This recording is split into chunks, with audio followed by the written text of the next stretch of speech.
The comment I made for both of these posts that I shared is that like suddenly people realize both how important and how futile searching for privacy is.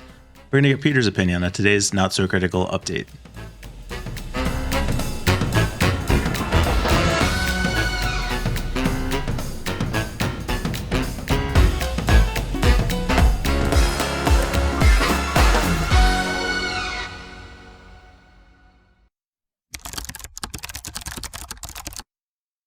Great choices. Thank you, Mike. Really appreciating the topic selection for this week. Glad you missed me while I was away. We held it for you. I know, I appreciate that. I really do. I've got strong opinions on privacy, as we know, but these are kind of like, oh God. So the end of privacy, right? This is a guy who's like, I used to be really gung-ho about privacy, and he really got into it, and he was using all these different technologies that kind of ruined his life, because if you are too full on, then you can't speak to anybody because nobody uses the same kind of browser, nobody uses the messaging clients that you've got a weird kind of phone that doesn't have, I don't know, it's not interoperable with anybody else, and yeah, so it kind of ruined life. On Reddit, he posted about how he did all these things and then was completely isolated from all of his friends. Yeah. For you guys, we always recommend Signal over WhatsApp, but if you've ever tried to use Signal, there's nobody on it. I mean, there are a few people. There's more than there used to be, but it's still nothing compared to WhatsApp. If you don't like talking to people, that's fine. So I got by for quite a long time. But yeah, but the top answer to this on Reddit was exactly right. Privacy is a spectrum, and you have to kind of pick and choose what it is that you use. You have to, and it's about awareness. It's about knowing what's going on, and knowing that when you use WhatsApp, you're opening yourselves up to the potential of these kind of things. So you should just be aware of it. Yeah. What struck me about the thread, because even that answer is just kind of conceding that, yeah, you can't have both. And every answer of the thread was like, yeah, you're kind of screwed if you try to do that. Or the government really needs to do something. Not a single person could come in and say like, oh, actually, here's the way you could do it. Or here are some really important things that you can do that aren't going to have a major impact. Everybody's like, oh, yeah, you're kind of fucked. Budget comes into mind. I think the reason that no one came into that post and was like, here's how you should do it, is because budget is a factor. I could become 100%, well, close to 100% private in my online life, but it would cost me an arm and a leg. And maintain your social connections. And maintain my social connections. But the effort alone would be the effort and the cost would be too much. And those go hand in hand, right? If I spend 30 hours a month maintaining this, it's a time budget. Now it's like, how much time have I spent? How much money have I spent just in time allocation? And how much money have I spent on actual things to enhance my privacy? But like Peter said, you pick and choose your battles. And for example, let's say I want to constantly always have less trackers and ads monitoring me. This is a fairly simple solution. It costs you maybe $100 and a couple hours of your time. And what I would do is you could buy 2 Raspberry Pis. You could even do it with 1, but we'll do 2 Raspberry Pis. One is running Pi-hole. What is Pi-hole, you ask? Pi-hole is a ad and tracker OS running on a tiny little microcomputer like the Raspberry Pi on your local network. Any ads and trackers passing through your network, it will block and will not allow them through. This is done through DNS. It uses many different ad tracking lists and ad and tracker lists, one of which is Peter's. And it allows you to basically kind of sanitize your home network. Now you ask, well, what about my phone? That's the one that has the most trackers on it. Right. Very easy solution with the second Raspberry Pi. The second Raspberry Pi is used as a VPN server. Again, there's hundreds of how-tos on how to do this. It's very simple. And you install a VPN server using either OpenVPN or WireGuard on this second Raspberry Pi. It's connected to your network, and you install the client on your phone, and you enable it to always be on.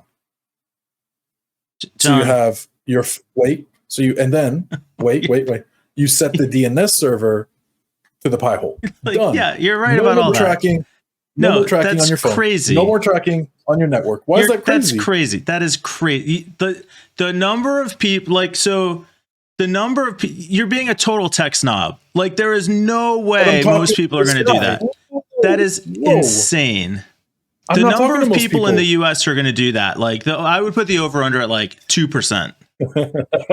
Less. Yeah, that's crazy. Like, somebody who's in a privacy forum, okay, maybe they're going to do that. Even for people watching this show, like, a handful of people are doing that. But we're not talking to a handful of people or all of America. I'm talking to this person who made this post. I'm talking about a middle ground. I don't know, man. I think, yeah. So if this guy's gone so far as to like change apps, use specific operating systems, like, could he be the kind of guy that's going to do this? Sure.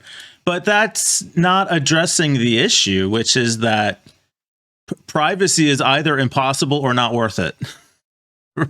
Right? But those aren't the only. That's the whole thing. Those aren't the only two options. It is a spectrum.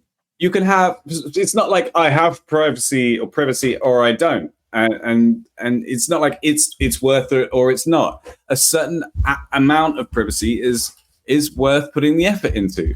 Like, and it's super tangible and obtainable. Yeah. What I just described, anyone could do, but especially like this guy, he's clearly techie. He clearly knows what he's doing. Not anyone could do that. Aware of the failures. Not anyone could do that. Any of the three of us could do it. Any of the people maybe in this privacy subreddit could do it. Not anybody could do it. Not most people could do it. Okay, the problem I think that I had with John's answer, and no offense, John, I think it's a great solution but it still won't block everything. Do you know that? Block everything. You know that Facebook recently changed their URL structure. So Firefox had a new update recently, which will strip tracking parameters from URLs automatically. It's a really amazing feature to be built into a browser. So you click a tracking link, and it just takes away all the tracking elements of it. So the UAC, the Google Analytics tracking bits or whatever. You still get the redirect link or whatever, but you just don't get the tracking bits. So Facebook have changed their URL structure to embed those parameters in the URL in a different way. I told you, us marketers are like cockroaches. Right, it's true. You're not going to keep us down. Not going to keep us down. I've been banging on about for years. It's server-to-server tracking. When I worked in the iGaming industry, a lot of affiliates would they wouldn't use third-party cookies. They would have, you go to an affiliate site, it will communicate with the server in the back end, not via the client. And then you go to the other place and it would already know who you are without any cookies being sent anywhere. Because so how's Facebook doing it with subdomains? No, they just have like it base64 encoded inside a thingy, which require, if you go to a post ID, it's something like that. I don't know. It sounds like you could even just, instead of sending URL parameters, just mask them to look like the actual like path of the URL you're requesting, and just know on your server how to parse that. That's brilliant. I love it. Yeah. All right, Mike, relax. Anyway. I'm glad you brought this strategy up, Peter. I'm gonna look into that. Oh shit! There's tons of ways you can get around this kind of shit. Server-to-server tracking is something that's been around forever and cannot be blocked. There's just no way to block it because there's nothing being sent to the server. But what I wanted to say was, it's a spectrum. You can easily block 90% of the tracking if you just install uBlock Origin, use Firefox, and install uBlock Origin on your mobile client. That'll block shit like. But applications will still track you, and mobile phones will still track you. Sure, you could use Brave on your phone, but everything else that's on your phone is still going to be tracked. Google itself. My favorite analogy with this, which I've used before, is it's like trying to secure your home, your property, right? So there's a lot of different elements to doing this. You need to get a good door, and you need to get a good lock on the door, and you need to get double glazing, and you need to get, I don't know, and there's different risk this is sort of with security as well. There's different risk factors. So if you have super secret government documents that you need to protect, you can't just rely on the front door with a good lock, with grills over the ring. You need a safe as well. And then you have to think about what kind of safe you've got. Is it one with electronic lock, or is it biometrics, or whatever? There's always one extra level of security that you can add. And in the end, you still can't stop someone driving a bulldozer through the front door and physically like removing the item and taking it out. There's always someone who's got more money and more time, more resources that can do to defeat whatever protections you put in place. And you can always go one level higher. You can have a fake copy in this safe. You can have a decoy safe. And then you can have a fake, whatever. You can have the president has the beast or whatever. There's always one extra level, and it's a spectrum. You have to choose how much effort do you want to put in for what reward.